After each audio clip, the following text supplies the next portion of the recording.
Hello and welcome to our review for Nevermind, the seventh episode of the sixth season of the 100. I We just got done watching it and I thought it was pretty good. I really enjoyed the mind space stuff. I thought that was really different, really interesting, and I didn't expect them to spend the entire episode or basically the entire episode there. I thought that was a really um, bold choice to go with something like that, seeing as they have so much already going on in the outside world. Um, what did you think though overall? I think you thought it was kind of weird at points, right? Well, I mean, as someone who always forgets what happened in past seasons, that was kind of useful for me to just even remember little snippets of what's happened. So I appreciated that aspect of it. But I kind of was laughing just now when you said the episode's called Nevermind, Mm-hmm. because I didn't know that what it was called when we were watching. Yeah. But it's just kind of their titles are always so funny, or Yeah. just the right thing. But I anyway. I was thinking about that during most of the episode watching it. Like, what does that mean? Never mind. And it's kind of like I thought when I heard that, oh, Clark is dead. Never mind. Like it was just a bit of a joke. But I think it had to do more with the fact that we were in her mind. Something Yeah. about that. I couldn't put it all together. I'm kind of tired, so I feel like there's things I missed. But who knows? Yeah. I'm Maybe. almost getting you know how people replace syllables for history, they'll say her story. I'm almost getting that kind of vibes, like Nev her mind or something, which it sounds silly, but that's kind of where my mind was going. They, I mean, the whole episode was talking about their minds and how they're not supposed to cross over, and it's like, you never should have come here, right? Mm-hmm. Like, do not cross, no cross contamination allowed. I don't know. Yeah. It may have had something to do with the hosts and how Josephine just kind of like is very like disregards them. Like, it's like never mind Mhm. about them. I'm more important than you. Yeah. Like never mind about your what you want um, for Yeah, it's a yourself. very dismissive word. Uh, I liked all the stuff they had with Clark and Monty. I think there was a lot of suicide in this episode. I think they kind of like started to play around with that when they started talking about Jasper and Maya and that whole situation, which led to Jasper killing himself and how that really weighs heavily on Clark to this day. Um, and I think in a weird way, she wanted to kill herself because of that weight. Like one thing that I've learned over the years is like people who are exposed to suicide are actually much more likely to go ahead and do it themselves. So it's like in a weird way, Clark and Josephine actually have that in common with each other. They both had like a suicide around them, and that's affected them deeply. Like that's actually what formed Josephine into such a heartless person. Is like that moment that we saw with her in the diner and the boy at the end of the episode. Like, and there may be more similarities between Clark and Josephine than we first saw.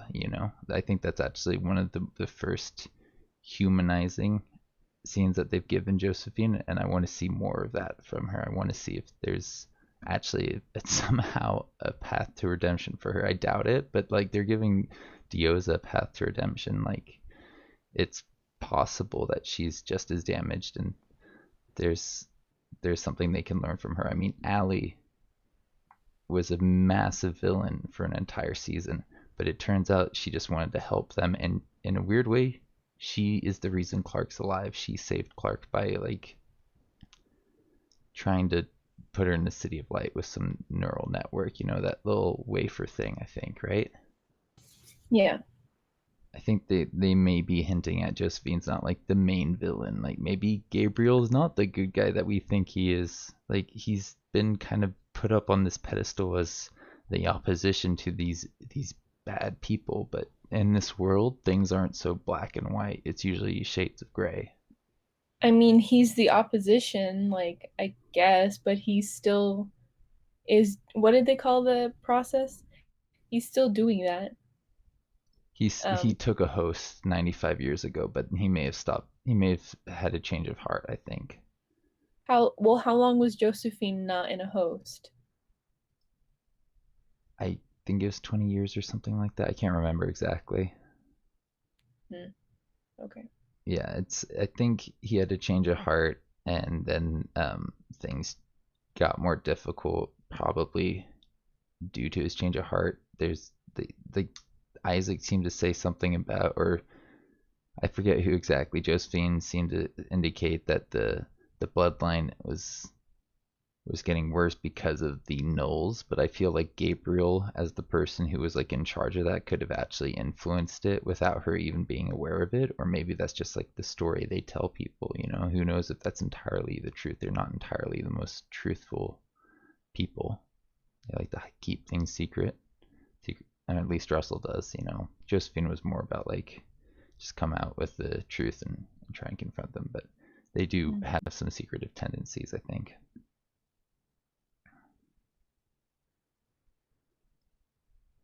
I really liked how Josephine's chip kept her alive in the mind space. Like no matter what Clark did to her, she could just keep coming back and back and back. That kind of added a new element of terror to the whole situation. Yeah, I wasn't a huge. I mean, like theoretically, I guess that was cool, but like, I, I'm kind of surprised that they didn't have any kind of like, I don't know, trigger warning or something with all of that kind of super graphic stuff. Like, that's, I don't know. I guess a lot of the episodes are pretty graphic, but that seemed particularly, um, I don't know.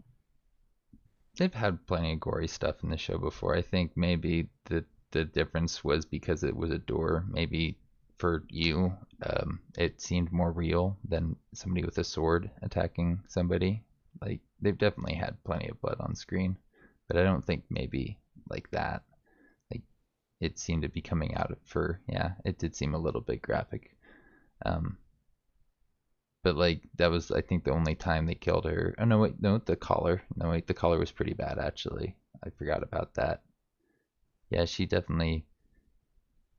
killed herself twice, you know? Like or no, she didn't kill herself twice. She killed herself once, and I think that was tied to like the whole theme of suicide that they had with the story, the her primal place or whatever you call it. And yeah, I guess just Jasper. I can't remember if there's anything else that I'm forgetting.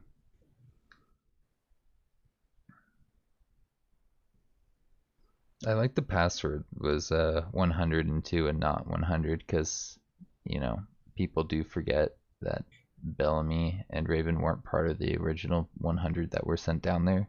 And that was a nice little callback to previous seasons. I think that's kind of like what you were talking about earlier, how it was cool that they had things like in this episode to help you remember all the things they've done with the show. They even reference Wells like way back in the first season, the first few episodes of the first season.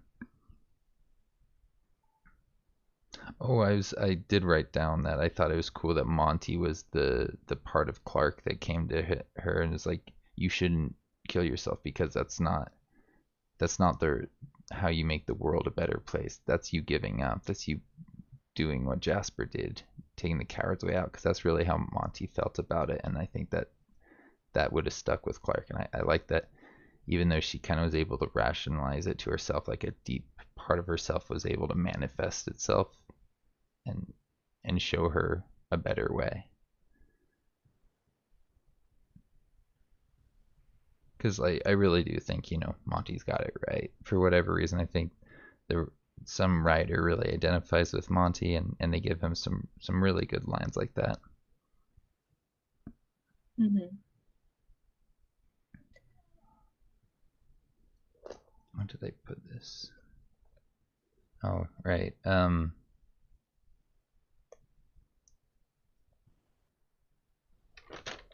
What did you think of the Christmas wreath stuff around Josephine's door. Did you think much of it at the time or see any connections to previous episodes? Well, not to previous episodes, but they when they were in that little parlor place, it was Christmas time, wasn't it? I think so, yeah. I think they were talking about like going to school in different places. It's kind of like that time of year. So that Yeah. I think that really was it. Like that's why the tree had the reef on it, or that's why the door had a reef on it. Is just like as a indication as to what was behind the door. But I don't think there has been anything like even in previous seasons about Christmas or Christmas times and Christmas lights. Like that seemed kind of just out of the blue, and I was like struggling with it. Like the whole time I was like, what is that a reference to? And it sounds like you think it's just what was behind the door, right? Well, I don't know. Now that I'm thinking about it, I feel like maybe there was like a reference to Christmas at some point, but I couldn't place where or when it was. Um, Their society's just so different. Like I feel like if they did anything, it was on the arc, and that was so long ago. It's been forever since I watched the first season through and through. mhm. But yeah, I can't see much else in the notes that I wanted to talk about. I did like how they started off with her in her room in the arc, and then they went to Maddie's village, and then they kind of went to the something that looked like the leadership, and that seemed kind of like chronological what they've done in the show. It just kind of like that's where she started, and this is where she ended up.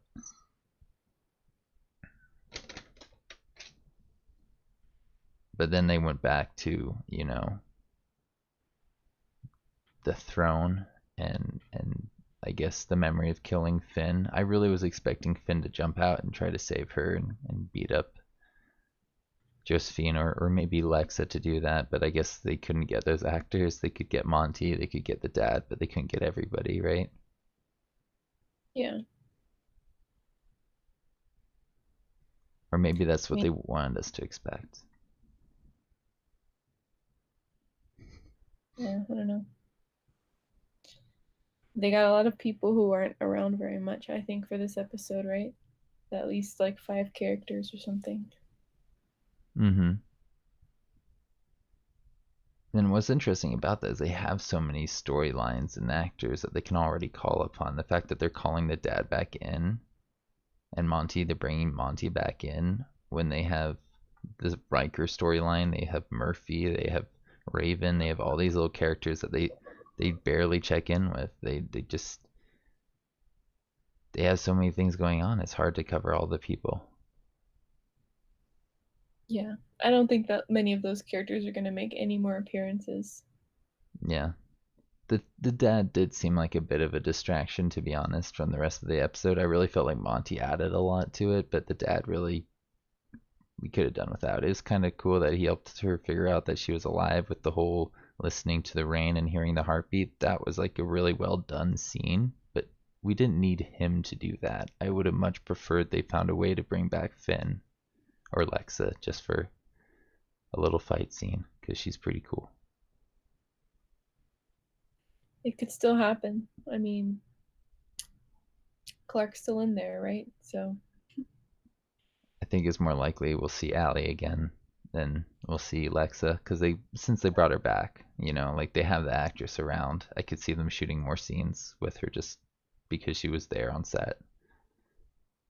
She was only there for like a very short scene, so I really do expect there to be more with that actress. Maybe some Allie stuff, maybe some interactions with Josephine and Becca rather.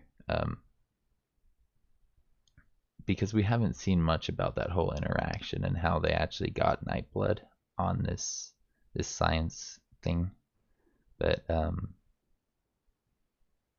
yeah, they may just run out of time since they have so many things they're trying to do. I think my favorite part of this episode was Miller's line at the end where he said that he slept through Earth skills. I thought that was awesome. Like this was a very serious episode. They had a lot of stuff about suicide in there, and death and yeah. it was nice to have just that little line right at the very end for a little comedic relief. Yeah. It was also a nice little callback to previous seasons when they mentioned Pike and how he was their teacher. And I feel like, they're going to have to do something similar. They're going to have to fight another war that people might feel differently about. Like Murphy might side with the other people. Who knows?